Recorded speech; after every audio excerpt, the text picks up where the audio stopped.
नमस्कार मंडळी, ठरलं तर मग या मालिकेचा आजचा म्हणजे 20 जूनचा भाग तुम्ही ऐकत आहात. आणि प्रेक्षकांनो, आजचा भाग खूप खास आहे कारण आज खूपच सस्पेन्स क्रिएट केलाय त्यांनी. सुरुवातीला बघा, अद्वैत अर्जुनला सांगत असतो माहिती, ते सगळं जे पेंडंट सापडलंय ना त्यावरची.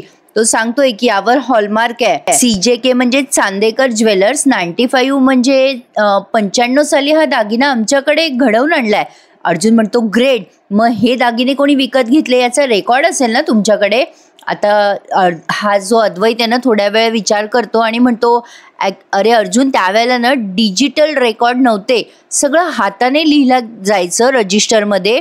95चं रजिस्टर जर आमच्याकडे असेल पण त्यात या दागिन्यांचे डिटेल्स असतीलच की नाही हे मी सांगू शकत नाही. ऐकल्यावर अर्जुन सायलीला जरा निराशा वाटते खरी, पण लगेच कला म्हणते असं कसं म्हणतोस चांदेकर, अरे त्यावेळेला आजोबा सगळे रेकॉर्ड बघायचे ना, आणि मला नाही वाटत की आजोबांनी एकही रेकॉर्ड असा चुकवला असेल. सायली म्हणते अद्वैत भाऊजी, आम्हाला त्यावेळेचे रेकॉर्ड बघायला मिळतील का, म्हणजे कळेल ना की हा दागिना कोणी विकत घेतला होता, कोणासाठी विकत घेतला होता, अशी काहीतरी माहिती मिळाली ना तर बरं होईल. हा दागिन्यांचा तुकडा कोणाचा आहे हे कळणं आम्हाला फार महत्वाचं आहे हो. आता अद्वैत म्हणतो एक सेकंड हा वहिनी. आता त्याने लॅपटॉपवर काहीतरी चेक केलंय, काय चेक केलंय त्याचं त्याला माहिती, पण जरा एक मिनिट, तो लॅपटॉपवर बऱ्याच वेळ काहीतरी चेक करतोय असं त्यांनी दाखवलं आणि तो पॉज बराच वेळ दाखवला. अर्जुन त्याच्याकडे बघतोय, सायली बघते आणि काय पाहिलं कोणास ठाऊक. आणि आता इकडे प्रिया आणि रविराजांचं सीन दाखवलं त्यांनी. फक्त आता हे एकमेकांच्या चेहऱ्याकडे बघताय आणि सस्पेन्सचं म्युझिक तुम्हाला इथे ऐकू येईल. आणि अद्वैतने त्याच्या माणसाला फोन केलाय, कदाचित रजिस्टर वगैरे मागवण्यासाठी केला असावा. तर बघा इकडे पहा, प्रियाने नेहमीप्रमाणे तिची नाटकं चालू केली आहेत, पण रविराजांना आता कंटाळा आलाय तिच्या नाटकांचा, त्यामुळे तिला कोणीच रिस्पॉन्स दिलेला नाहीये. पण तिने ना एक मोठा आगाऊपणा करून ठेवलाय आज, पण त्या आगाऊपणामुळे ती जास्ती हायलाईट होणार आहे आता असं मला वाटायला लागलंय. कारण तिने ना काय केलं ते बघत राहा प्रेक्षकांनो. बघा, प्रिया आता मोठ्या मोठ्याने आरडाओरडा करते आणि म्हणते आता माझ्या आई बाबांचाच माझ्यावर विश्वास नाहीये तर माझ्या सासरच्या माणसांकडनं काय अपेक्षा करू मी, असं म्हणून मोठ्या मोठ्याने रडायला लागते बरं का. प्रतिमा त्याला नवलच वाटते, भाई काय आहे हा तमाशा. आता पुढे म्हणते कशी, ती सायली साधा बोळा चेहरा करते, वाटेल ते बोलते, पण तिचंच बोलणं खरं वाटणार ना तुम्हाला. रविराजांनी कसा वैताग आल्यासारखा चेहरा केलाय बघा ना. आता प्रिया पुढे म्हणते माझं नशीबच फुटकंय, माझं माहेर असं आहे. आता असं बोलल्यावरती सुमन येते जवळ आणि म्हणते अगं काय बोलते तन्वी, अगं शांत हो, माहेरपणानं आलेल्या मुलीने असं रडायचं नसतं ग. आता लगेच प्रिया म्हणते कसलं आलंय ग माहेरपण काकी, कसलं आलंय माहेरपण, आल्यापासनं फक्त जाब विचारणं चालू आहे, तुला कॉफी हवी का, तुला भूक लागली का, असं तर कोणी विचारत सुद्धा नाही मला. हिला काय विचारायचं प्रेक्षकांना, ही 24 तास खातच राहते. बघा पुढे आता प्रिया म्हणते माझी हीच किंमत आहे ग, हीच किंमत आहे काकी. ती बिचारी भोळी सुमन म्हणते अगं नाही ग, मी विचारणारच होते. नागराज म्हणतो अगं उभी काय आहेस, जा जा खायला कर काहीतरी तिच्यासाठी. सुमन म्हणते तन्वी तू ना बेटा जेवल्याशिवाय जाऊ नकोस, मी मस्त खीर करते तुझ्यासाठी, आलेच मी. आता प्रतिमा त्याला वाटतं कुठे हिच्याशी डोकं लावत तिथे उभं राहावं. त्या म्हणतात थांब सुमनबाई मी पण येते. रविराजांना फोन आलाय म्हणून ते पण आता फोनवर बोलता बोलता बाहेर चालले जातात. आता बघा नागराज त्या संधीचा फायदा घेत प्रियाला जरा बाजूला नेऊन बोलतो. आधी तर तो खात्री करून घेतो की आपल्याकडे कोणाचं लक्ष तर नाहीये ना, मग हळूच म्हणतो तिला चल चल बाहेर चल. आणि बाहेर गेल्यानंतर तिला झापायला लागतो आणि म्हणतो ए काय ग, ए काय काय माती काय खाल्ली तू, पूर्ण इंच्या नजरेतून तुझा खोटेपणा सुटलं नाही म्हणजे बाप रे. आता प्रिया त्याला उत्तर द्यायला लागते सडेतोड. नागराज तिला म्हणतो काय ग ए गोड गोड साखरेसारखं बोलायला तुला जिवार येते का ग, ती चांगलं सून करायचं नाटक कमी पडतंय तुझं. त्यावर प्रिया म्हणते ओ जरा 5 मिनिटं गोड गोड त्या साखरेत घोळलेल्या सुनेसारखं बोलून पहा, मग समजेल तुम्हाला. नागराज म्हणतो ए तुझं काम नीट करत नाही, मला कशाला ॲटिट्यूड दाखवते ग. प्रिया म्हणते तुम्ही तुमचं कामं नीट करताय का, त्या प्रतिमाला गोळ्या द्यायचं सांगितलं होतं ते देताय का. नागराज म्हणतो ते आधेमध्ये विसरलो, मी देणार आहे, मी त्या देणार आहे गोळ्या, त्या संपल्यात गोळ्या, आता मागवायच्या आहेत. प्रिया म्हणते तुम्ही मला हे आत्ता सांगताय एवढ्या उशिरा, त्या प्रतिमाच्या मेंदूवरचं जळमट आपल्याला वाढवत ठेवायचंय, त्यासाठी आपल्याला त्या प्रतिमेला गोळ्या देणं गरजेचं आहे, हे माहिती नाही का तुम्हाला. नागराज तिला म्हणतो अगं माय माहिती आहे ना ग मला, पण संपल्या त्या गोळ्या, आता कुठून आणू मी त्या गोळ्या, मला नाही माहिती ना कुठे भेटतात त्या. प्रिया म्हणते तुम्हाला एवढं सोपं वाटतंय का ते. आता नागराज म्हणतो तिला तू मागव ना मग गोळ्या. त्यावर प्रिया म्हणते की तुम्हाला सोपं वाटतंय का ते असं डोकं दुखलं, मळमळ झाली, जायचं मेडिकल वाल्याकडे आणि मागायच्या गोळ्या, असं असतं का ते. मी काय तिथे मेडिकल मध्ये जाऊन असं विचारू का, माझ्या आईला ठार वेडं करायचंय, द्या द्या औषध द्या. काय बोलताय. नागराज म्हणतो ते तुझा माणूस आहे ना ओळखीचा, तो देतो ना तुला गोळ्या, कर कर ग त्याला फोन कर. प्रिया म्हणते मी बघते माझं मी काय करायचं ते. आणि आता तिचा कुठला ओळखीचा माणूस आहे मेडिकलवाला, त्याला फोन लावलाय तिने आणि फोनवर बोलते कशी, हॅलो ए बाबा त्या गोळ्या देतोस ना तू मला. हा तेच रे, तेच गोळ्या त्या, ते हो रे बाबा त्याच गोळ्या. ते मेंदू स्लो काम करायला लागतो ना त्या गोळ्यामुळे, काही कळेनसं होतं, ब्रेन फॉग होतो, त्याच त्या गोळ्या रे बाबा, त्या मला पाहिजेत. माहितीये मला त्या लगेच नाही मिळणार, पण ए बाबा लवकरात लवकर अरेंज कर आणि मिळतील तेव्हा दे मला आणून त्या गोळ्या. मिळतील तुला पैसे मिळतील रे बाबा, मिळतील, आणि पटकन आणि लवकरात लवकर मला त्या गोळ्या आणून दे फक्त. आता फोन ठेवून देते ती आणि नागराजला सांगते गोळ्या मिळायला दिवस लागतील. नागराज म्हणतो बापरे, तोपर्यंत वहिनीचा मेंदू दादापेक्षाही फास्ट चालायला नको, म्हणजे मिळवलं. आता जेव्हा नागराज असं बोलतो तेव्हा प्रियाला टेन्शन आलंय असं दाखवलं त्यांनी. खूप असे पटापट सीन दाखवलेत आज त्यांनी प्रेक्षकांनो, आणि फास्ट दाखवलंय आजचा एपिसोड. आता ही कला म्हणते तुम्ही दुसऱ्या कुठल्या तारखेची माहिती मागितली असती ना तर ती मिळाली असती लगेच, पण काय ना चांदेकरांचा सगळा कारभार डिजिटाईज झालाय ना. सायली म्हणते आमचं नशीब चांगलं असेल तर 95 सालची पण माहिती मिळेलच ना आम्हाला. आता अर्जुन म्हणत असतो सायलीला, hope for the best Sayali, बघूयात मिळतंय का. त्यावर आता तो अद्वैतचा एक माणूस आलाय आणि त्याने रजिस्टर दिलाय. आता त्यात हे 4 जण माहिती शोधतायत. तर बघा प्रेक्षकांनो, खूप असं इंटरेस्टिंग पद्धतीने त्यांनी दाखवलंय. अद्वैत म्हणत असतो हे बघ अर्जुन, हे 95 सालचं रजिस्टर आहे आणि यात कस्टमरची सगळी माहिती आहे आणि दागिन्यांची सुद्धा, म्हणजे पेंडंट असू दे किंवा चेन असू दे, काहीही दी बारीकातला बारीक दागिना जरी असला ना तरी त्याची एंट्री असते. पण फार तर 20-25 जणांबद्दलच माहिती असेल बघ त्या काळी. आता अर्जुन म्हणतो हो फार चांगली माहिती आहे रे अद्वैत, बघ ना पेंडंट असो की चैन, म्हणजे फारच बारीक पद्धतीने लिहिलंय, सगळं डिटेल आहे. आय एम व्हेरी शुअर की हा कसला पेंडंट आहे हे आपल्याला नक्कीच कळेल. आता अद्वैत अर्जुन बऱ्याच वेळ ते रजिस्टर चालतात. आता एक पेंडंट म्हणजे ते काय दागिन्यांची माहिती असते ना त्यात, ती दागिन्यांची माहिती ते बघायला लागतात. आता कला एकदम मध्येच म्हणते बघता बघता, मला असं वाटतंय की हा जो तुकडा तुम्ही घेऊन आलायत ना तो गोल किंवा चौकोनी पेंडंटचा नसावा, मला वाटतं हा ना एखाद्या अक्षराचा तुकडा, आपण त्या हिशोबाने बघूयात का.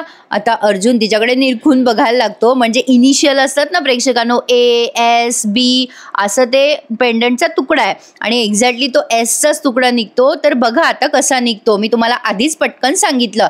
आता बऱ्याच वेळ त्यांनी थोडा सस्पेन्स क्रिएट केलाय, ते खूप वेळ रजिस्टर चाळतात वगैरे. आता मध्येच अर्जुनला एक यू नावाचं पेंडंटचं काहीतरी माहिती मिळते. त्यात अर्जुन म्हणतो बघ अरे हे यू लिहिलंय बघ इथे, हे असेल का 5 एप्रिल, हे बघ इथे 5 एप्रिल कुठल्या तरी सालची तारीख आहे. तर ही कला म्हणते नाही हो भाऊजी, तो यूचा तुकडा असताना तर त्याची दोन्ही टोकं एवढी जवळ नसती. आता त्यांनी ते सस्पेन्स दाखवलाय, थोडा रंगवलाय प्रेक्षकांनो ते शोधेपर्यंत. कला म्हणत असते मला वाटतं काहीतरी दुसरं इनिशियल असावं. मग आता बऱ्याच वेळ पुढे बघितल्यानंतर सायली म्हणते हे असेल का. बघा 22 जून 1995 हे दिसतंय, म्हणजे वर्णनाप्रमाणे आकडा काहीतरी वेगळा आहे, पण हे असू शकतं कदाचित. अद्वैत म्हणतो नाही वहिनी, त्या पेंडंटच्या तुकड्यामध्ये हिरे आहेत आणि या डिझाईन मध्ये हिरे नाही आहेत. अर्जुन म्हणतो पुढे बघूया, पुढची माहिती घेऊयात. आता बराच वेळच बघतात ते का असं जरा 5-1 मिनिटं त्यांनी सस्पेन्स क्रिएट केलाय, पण आता ते काही सापडणार नाही असं वाटायला लागतं. तेव्हा एका ठिकाणी एक नोंद सापडती अर्जुनला. अर्जुन म्हणतो हा हे बघ एक्झॅक्टली हे पेंडंट दिसतंय. अरे हा हे पेंडंट तर S आकाराचं दिसतंय. आता कला म्हणते हो हो हो भाऊजी, हा तुकडा एसचा नक्कीच असू शकतो. आता कलाने तो तुकडा त्या रजिस्टरवर टाकलाय आणि असा जरा उलट्या पद्धतीने ठेवला. अर्जुन आणि सायली एकमेकांकडे आश्चर्याने बघायला लागतात. आता कलाने तो तुकडा त्या रजिस्टरवर ठेवलाय आणि तो बरोबर एसचा तुकडा आहे, अर्ध्या आकारात तुटलेला आहे. आणि ते पाहिल्यावरती अर्जुन म्हणतो, हो हे तर कस्टमाइज केलेलं पेंडंट दिसतंय. सायली म्हणते, म्हणजे?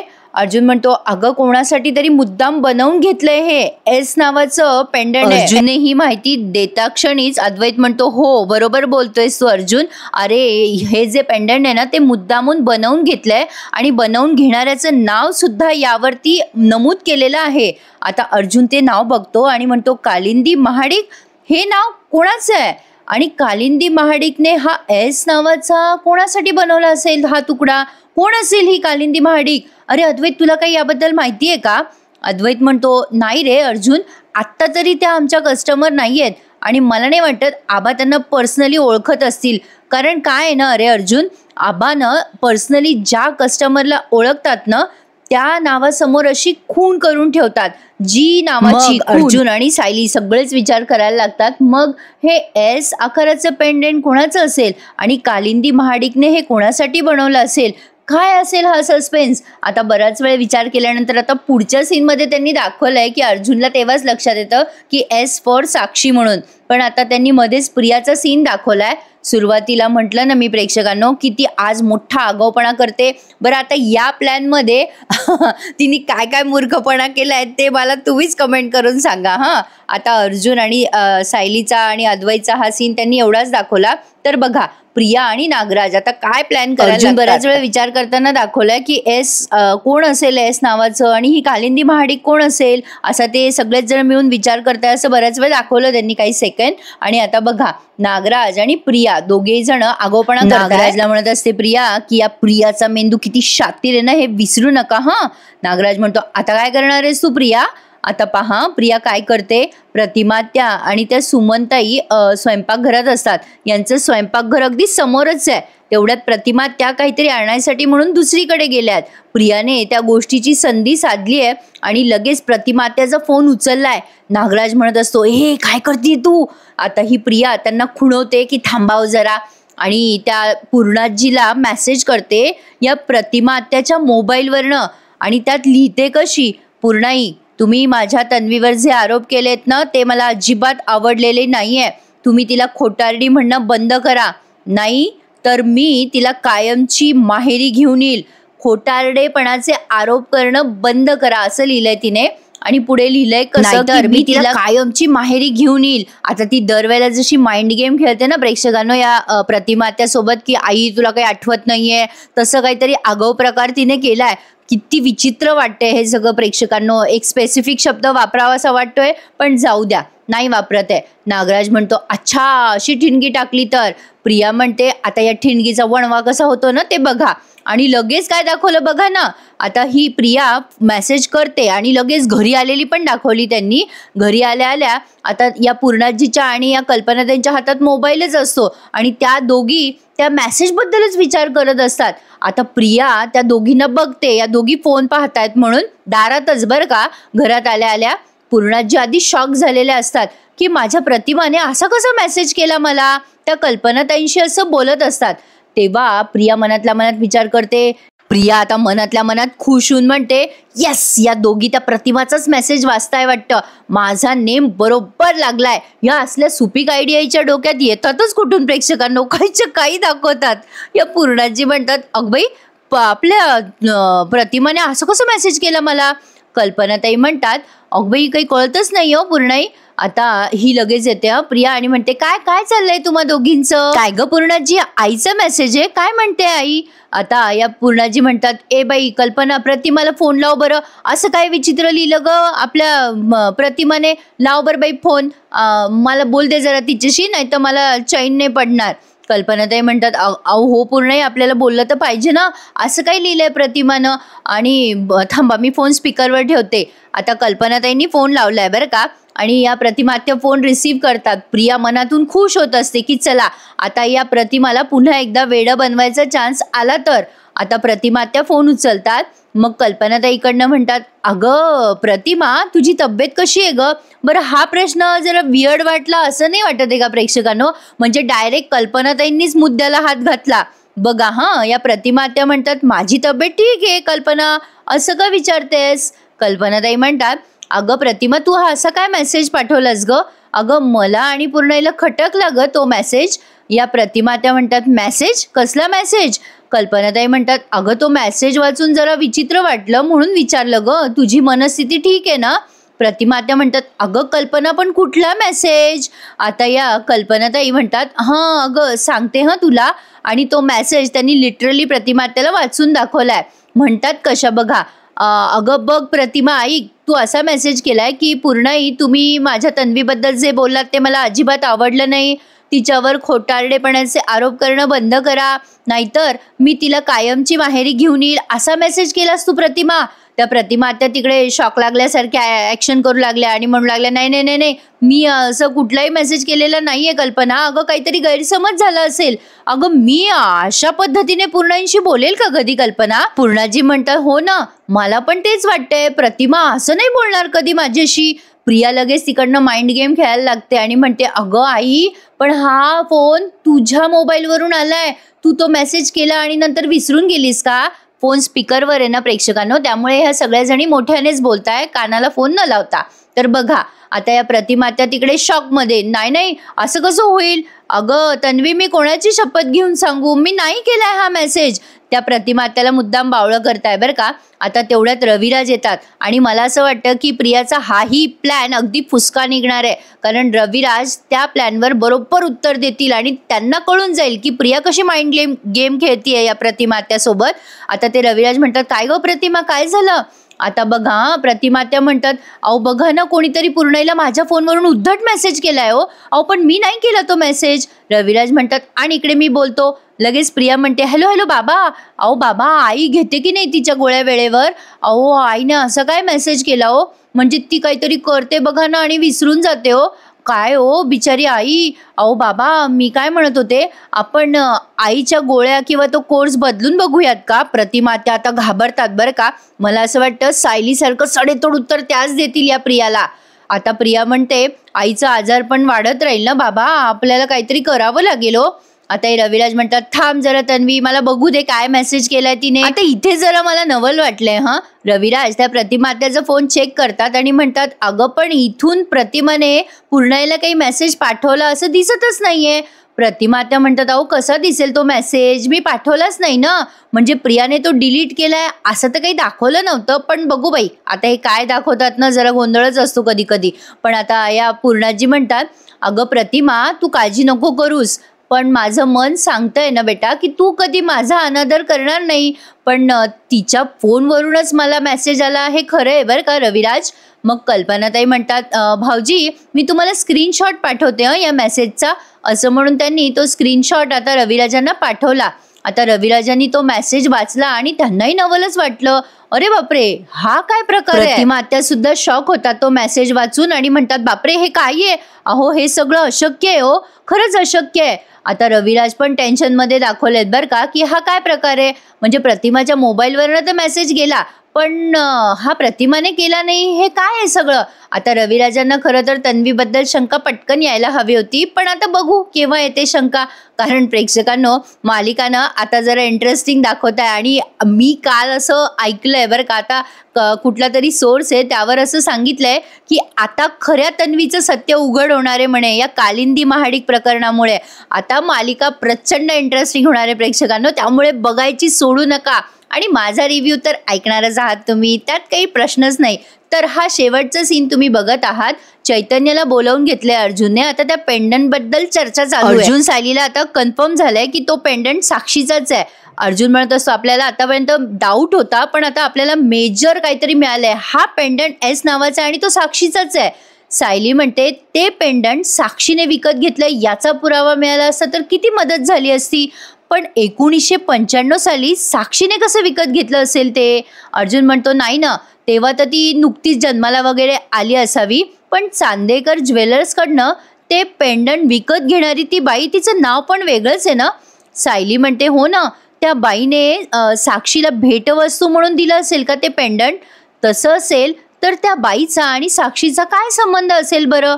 अर्जुन म्हणतो त्या बाईचं कोल्हापूरशी काय कनेक्शन असेल, म्हणजे ते कोल्हापूरवरनं विकत घेतलंय ना. मग चैतन्य म्हणतो काहीतरी संबंध आहे रे अर्जुन, म्हणजे सोन्याचा तुकडा असा उगीच थोडी कोणी कोणाला गिफ्ट करतं. म्हणजे चैतन्याला म्हणायचंय की कोणीतरी जवळचीच व्यक्ती आहे जी असं सोन्याच्या वगैरे वस्तू देते ना. आणि बरोबर आहे त्यांचं. अर्जुन आणि सायली सगळे विचार करायला लागतात, काय असेल हे, कोण असेल ही महाडिक बाई? चैतन्य म्हणतो सायली वहिनी अजून काही माहिती मिळाली आहे का या पेंडंट बद्दल? सायली म्हणते नाही हो भाऊजी, जास्ती काही माहिती नाही मिळाली, फक्त वजन किती आहे या तुकड्याचं आणि हा तुकडा कधी बनवला गेला. 8 ऑगस्ट 1995 साली हे विकत घेतलं गेलं. आता सायली ही माहिती त्याला पुढे देणार, तेवढ्यात चैतन्य म्हणतो एक मिनिट वहिनी, अगं काय तारीख म्हणालीस तू आत्ता? सायली म्हणते 8 ऑगस्ट 1995. मग चैतन्य एकदम शॉक्ड होतो आणि म्हणतो अरे बाप रे, 8 ऑगस्ट 1995. अर्जुन म्हणतो एवढा काय शॉक झालायस तू, काय येते तारखेमध्ये? चैतन्य म्हणतो अरे बाबा, अरे ती साक्षीच्या वाढदिवसाची तारीख आहे.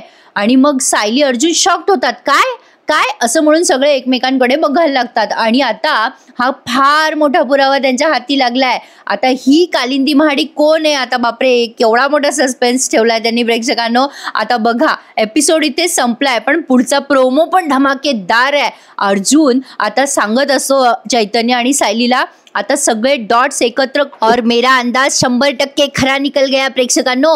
अर्जुन सांगतोय की साक्षीची आईच आहे जिने तिला पेंडंट गिफ्ट केलं. आता सगळे पुरावे समोर आहेत आपल्या. आणि ही तन्वी म्हणजे प्रिया झाकून झाकून ऐकत असते अर्जुनच्या रूममध्ये. आणि कल्पनाताई तिला रेड हँडेड पकडतात आणि जाब विचारतात, काय ग काय करू लागली का इथे? तेवढ्यात अर्जुन आणि सायली बाहेर येतात आणि विचारतात मम्मा काय झालं? कल्पनाताई सांगतात तन्वी तुमच्या बेडरूमच्या बाहेर चोरून ऐकायचा प्रयत्न करत. त्यावर अर्जुन उत्तर देतो तन्वीला आणि कल्पनाताईंना, अगं मम्मा, कुत्र्याचं शेपूट वाकडं ते वाकडंच असतं, पण मला कुत्र्याचा अपमान नाही ग करायचा आहे. हा भारी टॉन्ट होता प्रियाला. तर असो प्रेक्षकांनो, कल्पनाताईंपुढे हळूहळू प्रियाचं सत्य समोर येत आहे. आणि मी जे ऐकलंय ते जर खरं असेल तर मालिका धमाकेदार आणि विस्फोटक होणार आहे, यात शंका नाहीये. बघूयात ठरलं तर मग काय काय होणार आहे आता. पण माझा अंदाज खरा निघाला की नाही, मग माझ्यासाठी एक लाईक करा ना पाठ प्रेक्षकांनो. पण हा अंदाज लावणं तितकंसं कठीण नव्हतं. तर बघूयात आता मालिकेमध्ये पुढे इंटरेस्टिंग काय घडणार आहे. पण त्यासाठी चॅनलला सबस्क्राईब करा कारण खरे रिव्ह्यूज ऐकायचे असतील. आता यावर प्रचंड फेक रिव्ह्यू तुम्हाला येत, पण अशा फेक रिव्ह्यूमुळे मालिका बदनाम होते प्रेक्षकांनो, हे तितकंच खरं आहे. उगाच स्टोरी स्पॉइल होते ना आणि प्रेक्षकांची पण दिशाहीन होते. पण असोत, हा ज्याचा त्याचा प्रश्न आहे म्हणा, आपण काय बोलणार. पण तुम्हाला खरे रिव्ह्यूज ऐकायचे असतील तर आपल्या चॅनलला नक्की सबस्क्राईब करा. ठरलं तर मग भेटूयात उद्या पुन्हा. आजचा एपिसोड कसा वाटला कमेंट करून नक्की सांगा. स्वतःची काळजी घ्या. भेटूयात उद्या पुन्हा एकदा. धन्यवाद.